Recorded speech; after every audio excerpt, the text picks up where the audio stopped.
এর মধ্যে মা যখন ফিরে আসছিলেন তখন না হঠাৎ করে মায়ের চোখে পড়ে সাদা শাড়ি, লাল পাড় এবং লম্বা, অনেক লম্বা চুল, যেটা চাঁদের আলোয় ঝিকিমিকি করছিল। মা এক পলক ফেরাতেই হঠাৎ করে দেখে সেই অপরূপ সুন্দরীটা আর নেই। আসসালামু আলাইকুম। শখের টুকিটাকির আজকের ছোট্ট একটি মিনি ভ্লগে আপনাদের যথারীতি স্বাগতম। সবাই কেমন আছেন এবং কে কোথা থেকে আমার ভিডিওগুলো দেখছেন প্লিজ কমেন্ট বক্সে জানাবেন। সাথে এটাও জানাবেন যে আমার ভিডিও আপনাদের কেমন লাগে। তো প্রত্যেক দিন তো আমি আসলে দৈনন্দিন বিষয় নিয়ে আলোচনা করি বা বিভিন্ন টাইপের গল্প করি, দৈনন্দিন বিষয় নিয়েই গল্প করি। বিশেষ করে আমি সাংসারিক গল্পটাই বেশি করি, কিন্তু আজকে আপনাদের সাথে খুব ইন্টারেস্টিং একটা বিষয় নিয়ে আমি গল্প করব। তো বিষয়টা বোধহয় যারা প্রথমে শুনেছেন তারা বোধহয় কিছুটা ধরতে পেরেছেন যে এটা ভূতের গল্প। আসলে ভূত বলে কিছু হয় কি না আমার কিন্তু জানা নেই, কিন্তু আমরা মুসলিম জাতি হিসেবে এইটুকু বলতে পারি যে ইনসান এবং জিন জাতি আল্লাহ সৃষ্টি করেছেন, এবং এই জিন জাতিকে যখন এই পৃথিবী থেকে উঠিয়ে দেওয়া হয়েছে সেটার প্রতিবাদ স্বরূপ তারা মানুষকে সহ্য করতে পারে না, কারণ তাদের জায়গায় মানুষদের আল্লাহ এই দুনিয়াতে বসবাসের সুযোগ করে দিয়েছেন। তো সেই হিসাবেই মানুষের মধ্যে যেমন ভালো খারাপ থাকে, জিন জাতির মাঝখানেও কিন্তু ঠিক সেমভাবে এরকম ভালো খারাপ আছে। খারাপ মানুষ যেমন খারাপ কাজ করতে দ্বিধাবোধ করে না, মানুষদের বিপদে ফেলতে দ্বিধাবোধ করে না, তেমন এই জিন জাতিদের মধ্যেও যারা খারাপ আছে তারাও কিন্তু মানুষকে এরকম বিপদে ফেলতে বা ভয় দেখাতে দ্বিধাবোধ করে না। তো প্রথমে যে গল্পটা করছিলাম, আসলে এই গল্পটা আমি আমার নিজের মায়ের মুখ থেকে শোনা। আমার আম্মু আমাকে গল্প বলেছিলেন যে আম্মু মানে সেই সময় আমি অনেক ছোট বলতে হয়তো সেই সময় আমার 2 বছর বয়স হবে, বাট গল্পটা আম্মু আমাকে পরবর্তীতে বলেছে, বড় হবার পর, যখন আমার মনে আছে। তো গ্রামের বাড়িতে আমাদের বাড়ি ছিল টিনের চালার, আর দেওয়াল ছিল ইটের। তো আমার আব্বু একজন সরকারি কর্মকর্তা ছিলেন, তো আব্বু হয়তো কি শনিবারে চলে যেতেন অফিসের উদ্দেশ্যে। আব্বুর অফিস ছিল বাড়ি থেকে অনেকটা দূরে, তাই আব্বু অফিসে চলে যেতেন শনিবারে, ওইখানেই মেসে থাকতেন। আর বৃহস্পতিবারে আব্বু চলে আসতো।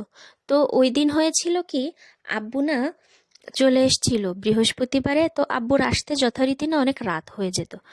তো আম্মু যেহেতু গ্রামের বাড়ি আর আমি ছোট ছিলাম, অনেক ছোট ছিলাম, তো আম্মু সন্ধ্যার আগেই না রান্না করে নিয়ে, আর গ্রামের বাড়ি কি মানে কি, গ্রামের বাড়ি মানে হলো যে সেখানে কিন্তু রান্নাঘর আলাদা বাইরে থাকে। এখন যেমন আমাদের ফ্ল্যাটে এক জায়গায় রান্নাঘর, বাথরুম, তারপরে ডাইনিং রুম, এরকম তো গ্রামের বাড়িতে আসলে থাকে না, তাই না? গ্রামের বাড়িতে রান্নাঘর এক জায়গায় থাকে, শোবার ঘর এক জায়গায় থাকে। আর সব থেকে মজার বিষয় হলো গ্রামের বাড়িতে বাথরুমটা অনেক বেশি দূরে থাকে, ম্যাক্সিমাম টাইপের বাঁশ বাগানে থাকে। মানে গ্রামে তো আগে প্রচুর বাঁশ ছিল, বাঁশ ঝাড় ছিল, তো ওই বাঁশ বাগানেই মানুষ ওই বাথরুমটা তৈরি করতো। কারণ কি, যে বাথরুম যে আসলে কোনো ভালো জায়গা নয়, এটা কিন্তু সেই প্রাচীন আমল থেকেই আমরা জেনে আসছি যে বাথরুমে খাবাইস নামক একটা জিন বসবাস করে। আর এই জিনটা অবশ্যই সর্বনিম্ন স্তরের একটা জিন, যেটা মানুষের ক্ষতি করে, যার কারণে গ্রামের মানুষগুলো এই জিন ভূত এইগুলো অনেক বেশি বিশ্বাস করত, যার কারণে ওই বাথরুমটা বাঁশবাগানে রাখতো। তো হয়েছে কি, বাঁশবাগান হোক অথবা মানে নিজেদের শোবার ঘর থেকে অনেকটা দূরে রাখতো। তো আব্বু আস্তে আস্তে বেশ রাত হয়ে গিয়েছিল সেদিন। তো আব্বু এসে খাওয়া দাওয়া করে শুয়ে পড়েছে। তো মাঝরাত্রে হঠাৎ করে আমার আম্মু বাথরুমে যাওয়ার জন্য উঠেছিলেন। তো তখন না বাথরুম থেকে এসে বারান্দায় কোনোভাবে একটু দাঁড়িয়েছেন, হঠাৎ করে চোখ গেছে, কারণ তখন আমাদের বললাম যে টিনের চালার ঘর ছিল। এরপরে কিন্তু আমাদের আসলে বিল্ডিং গাঁথা শুরু করছিল। তো ওই বিল্ডিংয়ে ওই যে লিন্টন পর্যন্ত উঠেছিল। যারা আমার গল্পটা শুনতেছেন, লিন্টন জিনিসটা হয়তো আপনারা বুঝতে পারবেন, যে ইট দিয়ে গাঁথার পরে মাঝখানে একটা ছোট্ট লোহার রড দিয়ে দেন হইলো ই দিয়ে সিমেন্ট বালি দিয়ে প্লাস্টার করা, দেন আবার ইট দিয়ে গাঁথুনি তৈরি করা হয়। তো লিন্টন পর্যন্ত গাঁথা নতুন নতুন ঘর, মানে বুঝতেছেন সম্পূর্ণটাই ইটের, কোনো কিছুই না সেইভাবে তৈরি করা না, মানে কিছুই হয় নাই, অর্ধেকটা ওঠা ঘর। তো আম্মু হঠাৎ করে চোখে পড়ে কি যে ওইখানে সাদা শাড়ি, লাল পাড় আর চুল, আম্মু বলতেছিল যে চুল নাকি মাসাল্লাহ অনেক বেশি লম্বা ছিল এবং সেটা ঝিকিমিকি ঝিকিমিকি করতেছিল, কারণ ওই দিন ছিল জ্যোৎস্না।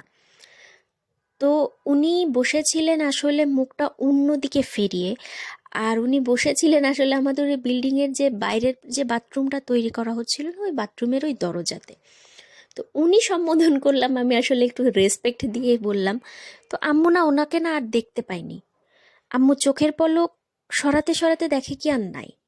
কিন্তু আম্মু বলতেছে যে মুখটা ভাগ্যিস দেখে নাই, কারণ আমরা তো এখন হরর ফিল্ম দেখি।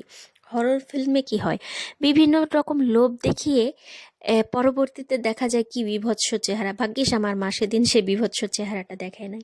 এছাড়া আরও একটা গল্প আছে, এটা তো আছে, আমার মা বিভিন্ন সময়েই বিভিন্ন জিনিস কিন্তু এভাবে দেখে এবং অনেক মানুষই দেখে, সবাই কিন্তু দেখতে পায় না।